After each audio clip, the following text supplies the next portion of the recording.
Welcome back, agents, to Aurora. I'm Director V, or Gray since we're not that formal around here, and today we are talking about the Mufasa trailer. How exciting. If you are new here, then welcome recruits. This is Aurora. It's the Authentic Uplifting Reactions and Optimistic Rhetoric Alliance, and we are so happy to have you here. And if you would like to become an agent and actively participate in optimistic rhetoric, then please, by all means, hit the subscribe button and you will become an agent today. And I'm not going to talk too much because I know that I tend to yap a bit too much in the beginning, so I'm going to try something different today and not. So without further ado, let us get into the Mufasa trailer. Of course, we're starting off with this song. There's no other appropriate way to start it. This story begins far beyond the mountains and the shadows. On the other side of the light. It's still gorgeous. It's amazing. A lion was born without a drop of nobility in his blood. A lion Is that Mufasa? would change our lives forever. Mufasa. Okay. Okay.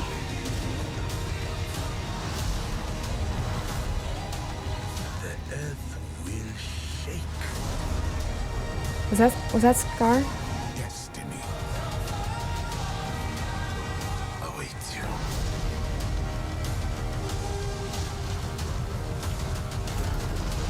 Yeah, okay. Timon and Pumbaa. Aww.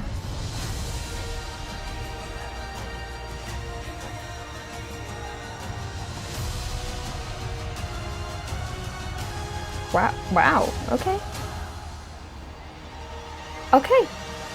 Okay, alright. I assumed that it was coming out kind of more towards the summer. I guess I didn't pay attention. Anyway, that's interesting. I will say one of the most difficult things about this is that it is kind of hard to differentiate between some of the lions. Like, they look great, but they do look very similar that sometimes it can be difficult to figure out which one is which, especially like in a fast-paced trailer where, you know, it's just the tiniest of frames, it seems like. So, okay, let's get back to it. I don't know. Definitely feel like there's stuff I missed, so I kind of want to see some of this stuff. So we're at the top of a mountain, obviously a very different setting from what we're used to for The Lion King, where it's, you know, the savannah, and we're, you know, in snowy Offical land. Don't know why that's how I described it, although that looks obviously not snowy, so it's interesting. I wonder if that's Rafiki's parents, because like this is when everyone is younger, or if that was Rafiki with the girl. And okay, so they said that this cow was born without any sort of drop of royalty, which is interesting because I was going to talk about the books and the series, The Lion Guard, I guess, but I do like the fact that they're kind of shaking it up. And so that's very reminiscent, obviously, of Simba and Nala. I wonder if that is Mufasa and Sarabi, I'm assuming. Zazu. Cute. Okay, yeah, there were two lines there, and it looked like the other one. Yeah, I think that's definitely Scar and Mufasa.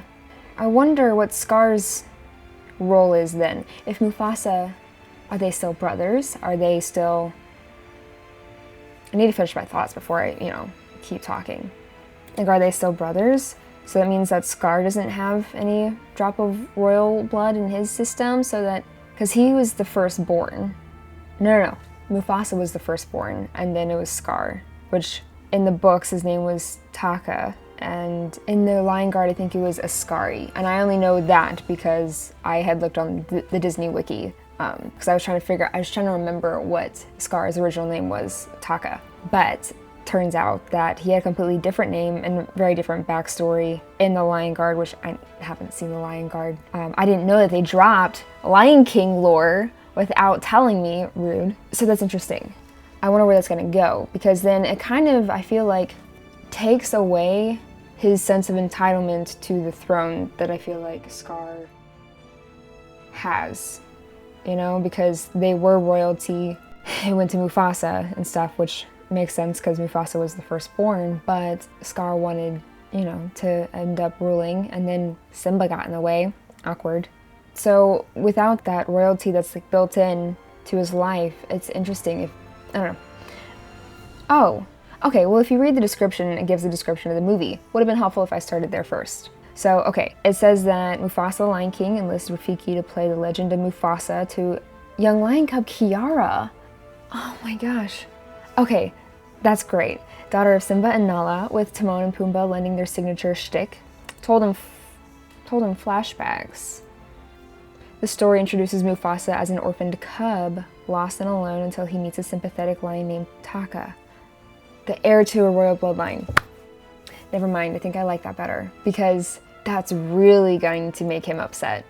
That's really going to make him upset when some random cub that was orphaned comes into the family and who was sympathetic to his situation and then ends up blowing up in his face. Yikes. The chance meeting sets in motion an expansive story of an extraordinary group of misfits searching for their destiny. Their bonds will be tested as they work together to evade a threatening and deadly foe. A threatening and deadly foe. Who could that be? I wonder if there was a shot of Kiara. So with that in mind, I wonder if it's going to have any music from Lion King 2, Simba's Pride, which I loved. The Lion King 2. I love Simba's Pride so much. That was one of my favorite movies. Kiara and Kovu, loved them. They were such a cute couple, and I just loved their backstory so much. And the music in that one, honestly, I really love that one. I would say, I know this is controversial maybe, but I would say it rivals the first one. I wouldn't say it's better. I'd say it's rivals. So Mads Mikkelsen is Kyros, a formidable lion with big plans for his pride. I'm assuming that is going to be the threatening and deadly foe. Blue Ivy Carter as Kira. That is, okay. I mean, it makes sense. And Lin-Manuel Miranda. I do like Lin-Manuel Miranda's music. I think a lot of the stuff in the live action Little Mermaid was good. I know there was problems with the scuttlebutt, but you know what?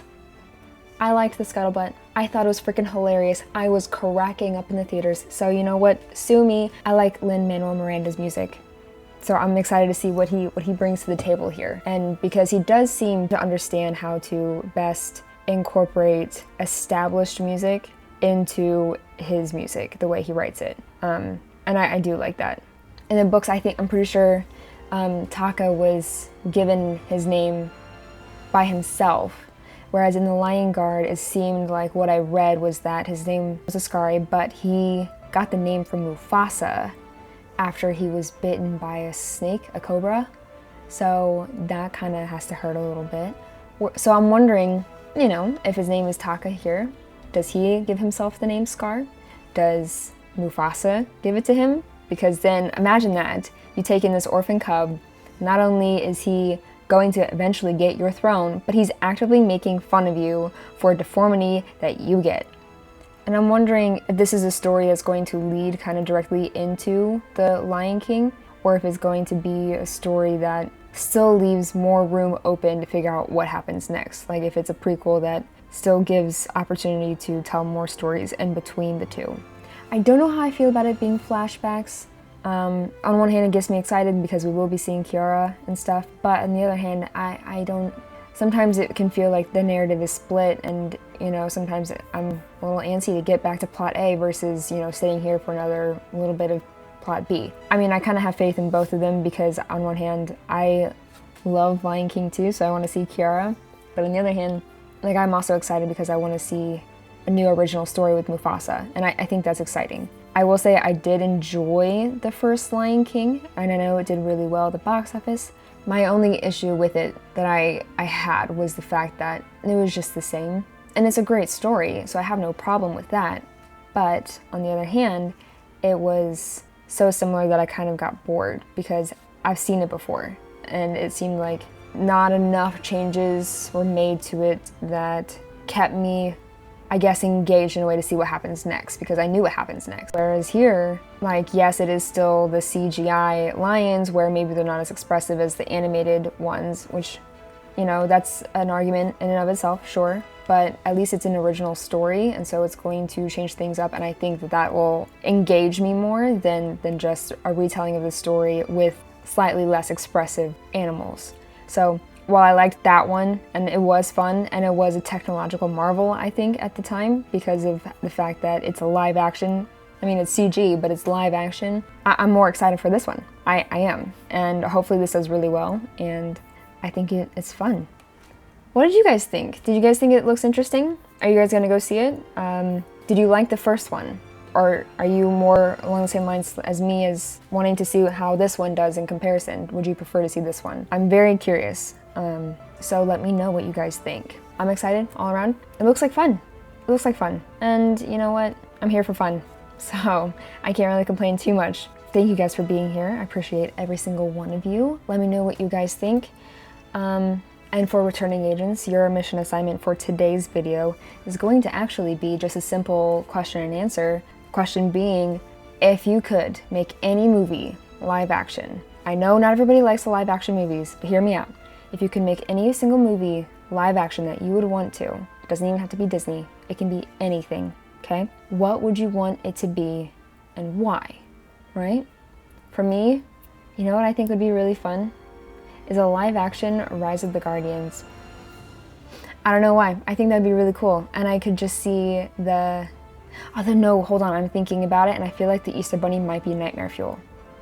But everyone else would look so cool. Like imagine the Tooth Fairy with actual iridescent shiny plumes and stuff, or pitch black. I think that'd be super cool. That, or, this is gonna sound crazy, The Little Mermaid 2.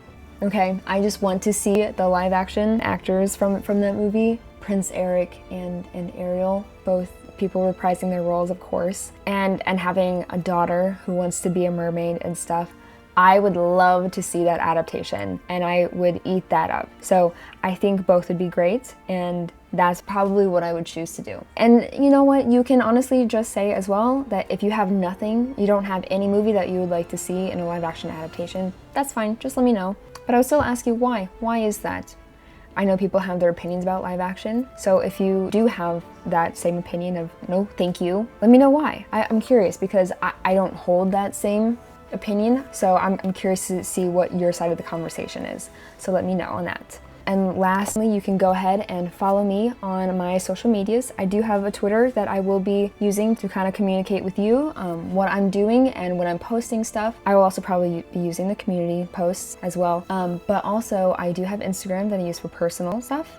And I do have Twitch, which I will be streaming this Wednesday at 5, the Jedi Survivor game, because it is the week of Star Wars for me. I'm celebrating Star Wars Day all week because I'm that person, and so I'm starting Jedi Survivor for the first time on Wednesday over on Twitch, so please go check that out. I do also have to tell you that I am planning on posting tomorrow. There were 3 trailers that I recorded before I was ready to go live on my channel. I wasn't ready to start it yet, but I did record 3 trailers in anticipation of such. And those trailers were The Acolyte, Tales of the Empire, and the Outlaws video game that is coming out. So I am planning on releasing all of those trailer reactions together as one video tomorrow. I was planning on doing it today, but then they just went and threw me for a loop. So thank you, Disney, for doing that and messing up my schedule. It's totally okay. I don't mind because honestly, I'm hyped. So they got me there. So be on the lookout for that because I will be reacting to all of those trailers, and honestly, if even one of those piques your interest, then by all means, please check it out. That'll be going up tomorrow, probably around 2. So keep an eye out for that, and I will see you guys tomorrow then. So thank you for attending this briefing. This has been Director V, over and out.